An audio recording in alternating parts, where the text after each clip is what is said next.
ইস্যুটো আছিলে যে মুখ্যমন্ত্ৰীৰ ঘৰত প্ৰাইভেট স্কুল খোলাটো উচিত নে অনুচিত।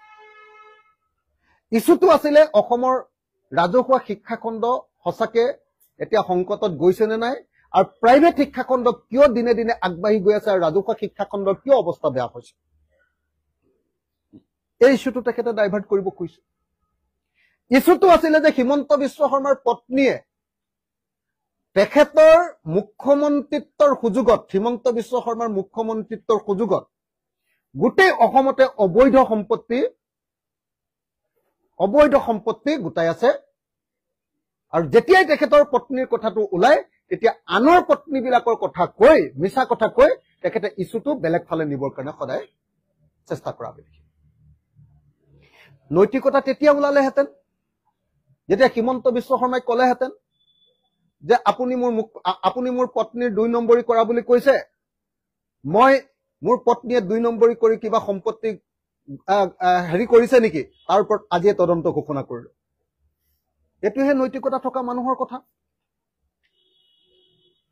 অসমৰ সকলো মানুহে জানে যে হিমন্ত বিশ্ব শৰ্মাই নিজৰ পত্নীৰ নামত গোটেই অসমত ইমান অগাধ সম্পত্তি কৰিছে যে হয় সম্পত্তিৰ হিচাপ চাগে আজিৰ দিনটোত হিমন্ত বিশ্ব শৰ্মাৰো মনত নাই আৰু তেওঁৰ পত্নীৰো চাগে মনত নাই, যিমান সম্পত্তি কৰিছে। মইতো এতিয়ালৈকে সেই ইস্যুজ বিলাকত সোমোৱাই নাই।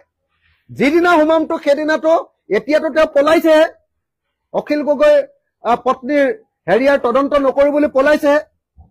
তুমি নিজে নিজৰ তদন্ত কৰি লোৱা বুলি ভয়তে পলাইহে গৈছে এতিয়া তদন্ত নকৰি। যিদিনা মই তেওঁৰ পত্নী আৰু তেওঁৰ পৰিয়ালৰ সম্পত্তিৰ প্ৰশ্ন লৈ যাম তেতিয়াতো তেওঁ গাঁত খান্দি সোমাই থাকিব লাগিব, অসমৰ মানুহৰ সন্মুখত মুখ উলিয়াব নোৱাৰিব। এতিয়ালৈকে যোৱাই নাই সেইটোলে। কেলে যোৱা নাই? সঁচা সঁচি কথা কবলৈ গ'লে কোনোবাই যদি কয় তেতিয়াহ'লে মই সঁচা সঁচি কথাটো কওঁ যে শিৱসাগৰৰ উন্নয়নত বাধা হ'ব বুলিয়ে মই আজিকালি অলপ ঢিলা ঢিলিকে কথা কৈ থাকো। এই সমষ্টিটোত মোক জিকাইছে, যদি মোক মুখ্যমন্ত্ৰীৰ লগত 24 ঘণ্টাই কাজিয়া কৰি থাকো একো কাম কৰি নিদিব।